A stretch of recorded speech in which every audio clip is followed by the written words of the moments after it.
हरियाणा में Indian national Lokdal के प्रदेश अध्यक्ष नफे सिंह राठी की हत्या को लेकर तमाम सवाल उठ रहे हैं। नफे सिंह राठी की हत्या को लेकर ऐसा कहा जा रहा है कि हत्या का तरीका पंजाबी सिंगर सिद्धू मूसेवाला के मर्डर से मिलता जुलता है। जानकारी के मुताबिक Haryana police gangster Lawrence Bishnoi gang के एंगल से भी जांच कर रही है। बता दें कि 25 फरवरी को हरियाणा के बहादुरगढ़ में अज्ञात हमलावरों ने नफे सिंह राठी को गोलियों से भून दिया। 1 दर्जन से ज्यादा गोलियां लगने की वजह से नफे सिंह राठी की कार की सीट पर ही मौत हो गई। पंजाब के सिद्धू मूसेवाला की हत्या में ठीक यही वाकया हुआ था। मूसेवाला की भी ज्यादा गोलियां लगने की वजह से कार की सीट पर ही मौत हो गई थी। मूसेवाला की हत्या में भी गोली सीधे उनकी सीट पर चलाई गई थी। राठी की हत्या में भी यही हुआ है। बता दें कि सिद्धू मूसेवाला की हत्या में 6 हत्यारे शामिल थे। वहीं नफे सिंह राठी की हत्या में करीब 5 हत्यारों के शामिल होने की बात कही जा रही है। इंडियन नेशनल लोकदल के प्रदेश अध्यक्ष नफे सिंह राठी की कल गोली मारकर हत्या कर दी गई। अपराधी i10 कार में सवार होकर आए थे और उसके बाद यही बहादुरगढ़ में जहां मौजूद हैं, इसी फाटक के पास ताबड़तोड़ फायरिंग हुई, जहां पर नफे सिंह राठी और एक लोकल जो कार्यकर्ता थे उनकी मौत हो गई। देखिए, इसी तरीके से उस वक्त भी ये फाटक गिरा हुआ था, ट्रेन क्रॉस कर रही थी, उस वक्त भी इसी तरीके से जो गाड़ियां थी वो लगी हुई थी और इसी गाड़ियों के लगने का फायदा उठाते हुए अपराधी i10 कार में पहुंचे और ताबड़तोड़ फॉर्च्यूनर जो नफे सिंह राठी की थी उसके ऊपर फायरिंग शुरू कर दी। ये नीचे आप देख रहे हैं जो कांच के टुकड़े बिखरे हुए हैं, ये नफे सिंह राठी के जो फॉर्च्यूनर कार हैं उनके जो है टुकड़े यहाँ पे मौजूद हैं। इसके साथ साथ 2 लोग जो हैं वो अभी गंभीर रूप से घायल बताए जा रहे हैं। यहाँ देखिए, इसी तरीके से जो कांच के टुकड़े हैं ये आपको नजर आएंगे और यहीं पे जो नफे सिंह राठी हैं और उनके साथ जो एक लोकल कार्यकर्ता हैं उनकी यहाँ पे गोली मारकर हत्या कर दी गई थी। कल तड़के शाम ये खबर आई और उसके बाद जो राजनीतिक गलियारे हैं उनके अंदर भी जो है वो एक हलचल मच गई। नफे सिंह राठी यहाँ से गुजर रहे थे, बहादुरगढ़ के वो पूर्व विधायक भी हैं, इसके साथ साथ उनके जो गाड़ी है उसमें उनके सुरक्षा कर्मी मौजूद थे। ऐसे में जब यहाँ से उनकी गाड़ी का लौट रही थी, जा रही थी, उसी वक्त काफी देर से, काफी पीछे से जो अपराधी हैं वो उनका पीछा कर रहे थे और उसके बाद यहाँ पर जो रेलवे फाटक है, यहाँ पर जब फाटक गिरता है तो उनको सही मौका जो है वो समझ में आता है कि यहाँ पे वो फायर कर सकते हैं और यही कारण है कि i10 सवार जो अपराधी है वो उतरते हैं और ताबड़तोड़ 20 से अधिक राउंड की फायरिंग करते हैं, जहां पर नफे सिंह राठी जो है वो गंभीर रूप से जहां घायल हो जाते हैं और अस्पताल में जब ले जाया जाता है तो वहां डॉक्टर उन्हें मृत घोषित कर देते हैं। उनके साथ साथ एक लोकल कार्यकर्ता भी जो है वो इस पूरे अटैक में मारा गया है और अब जो 2 लोग और हैं जो उनके सुरक्षा कर्मी हैं वो अभी गंभीर रूप से घायल बताए जा रहे हैं। पुलिस हर एंगल से इस पूरे मर्डर का इन्वेस्टिगेशन कर रही है। क्या ये आपसी रंजिश था या फिर सुपारी किलिंग थी, हर एक एंगल को एक्सप्लोर किया जा रहा है। लेकिन जिस तरीके से यहाँ पे ताबड़तोड़ फायरिंग हुई है, हत्या हुई है, उससे पूरे इलाके में जो है वो दहशत का माहौल है। पुलिस का कहना है कि जल्द ही वो इस केस का खुलासा करेंगे। जो हरियाणा के मुख्यमंत्री हैं मनोहर लाल खट्टर, उन्होंने भी सोशल मीडिया प्लेटफॉर्म एक्स पे लिखा है कि अपराधियों को बख्शा नहीं जाएगा, दंडित किया जाएगा। ऐसे में देखना होगा कि आखिर पुलिस कब इस केस को खोल पाती है और आखिर इस पूरे मर्डर के पीछे का मिस्ट्री जो है वो कब तक रिवील हो पाता है।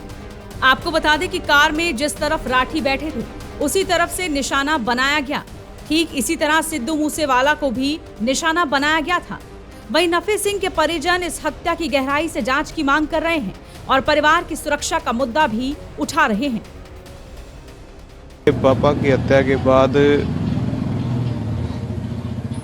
डेड बॉडी मोर्चरी में शिफ्ट करवा दी गई थी रात को 3 साढ़े 3 बजे के बाद। FIR दर्ज हुई है रात को करीब 4 बजे। FIR में जो नाम है और जो आरोपीगण हैं जिन्होंने हत्या करी है, जब तक पुलिस प्रशासन उन्हें अरेस्ट नहीं करेगा हम अपने पिताजी का अंतिम संस्कार नहीं करेंगे। ना तो मेरे परिवार की सुरक्षा के लिए SP साहब ने कोई, आप देखिए, कोई आपको सुरक्षा का गार्ड भी यहाँ दिखता हो तो शासन ये इंतज़ार करे कि हमारे भाइयों में से भी या हमारे परिवार में से भी कोई और मौत के घाट उतार दिया जाए।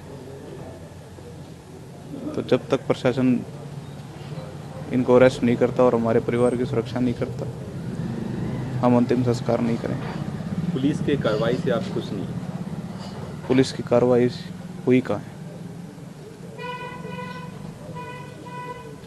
एक मीडिया में खबर है कि लॉरेंस बिश्नोई गैंग का हाथ हो सकता है इसमें, आपको क्या लगता है? मैं इसमें यहीं के लोकल पॉलिटिशियंस का और भाजपा नेताओं का हाथ मानता हूँ। बाहर के गैंग का इसमें कोई लेना देना नहीं लगता मुझे।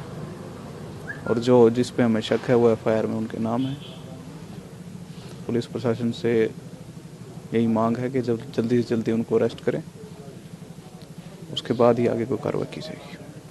अभय चौटाला ये बताया कि ये 6 महीना पहले से ये डिमांड कर रहे थे कि हमारी जान को खतरा है, हमें सुरक्षा दी जाए, उसके बाद भी नहीं दिया गया। मेरे पिताजी पिछले 5 सालों से ये डिमांड कर रहे थे। बार बार इनपुट आ रहा था, बार बार सीआईडी की रिपोर्ट भी यहाँ से जा रही थी, लेकिन ऊपर बैठे सरकार में लोग वो यही चाहते थे कि नफे सिंह जब तक बहादुरगढ़ से या हरियाणा की राजनीति में है तब तक मुद्दे उठाते रहेंगे, चोरी और डकैती के खिलाफ आवाज़ें उठाते रहेंगे, सरकार की कुनीतियों के खिलाफ आवाज़ें उठाते रहेंगे। और यही था कारण कि पहले तो हमें झूठे मुकदमे लाद कर दबाया गया। जब उनसे पेट नहीं भरा तो हमारे पिताजी की हत्या करवा दी। बीजेपी को छोड़कर जो तमाम हरियाणा के दल हैं, जैसे कांग्रेस हो, आम आदमी पार्टी हो, सबने सपोर्ट में आए हैं आपके, इसको कैसे देखते? सपोर्ट करना भी चाहिए, लेकिन मैं चाहता था कि भाई दुर्घटना से पहले अगर सपोर्ट करते तो और भी अच्छा होता। इंसान के जाने के बाद तो उसके बाद कोई फायदा नहीं रहता ना जी। आज सपोर्ट में आए हैं, अच्छी बात है। आज हमारे साथ ये हादसा हुआ है, कल किसी और के साथ हो जाएगा। क्या सुरक्षा आम आदमी की, जब वीआईपी आदमी सुरक्षित नहीं। मेरे पिताजी कोई आम आदमी तो थे नहीं, नेशनल इंटरनेशनल लेवल पे देश का नेतृत्व किया उन्होंने। वहीं इस हत्याकांड को लेकर हरियाणा पुलिस का कहना है कि पुलिस सभी एंगल से जांच कर रही है और सभी सीसीटीवी फुटेज को खंगाला जा रहा है। सीसीटीवी जिसका आपने जिक्र किया है, उस हर प्रकार के जो सीसीटीवी कैमरे हैं उनसे जो एविडेंसेस है कलेक्ट की जा रही हैं और जो संदिग्ध गाड़ी आई है उसकी जांच की जा रही है। नफे सिंह राठी हत्या के बाद उनके समर्थक प्रदर्शन कर रहे हैं और हत्यारों के खिलाफ एक्शन की मांग कर रहे हैं। टाइम्स नाउ भारत डिजिटल की रिपोर्ट।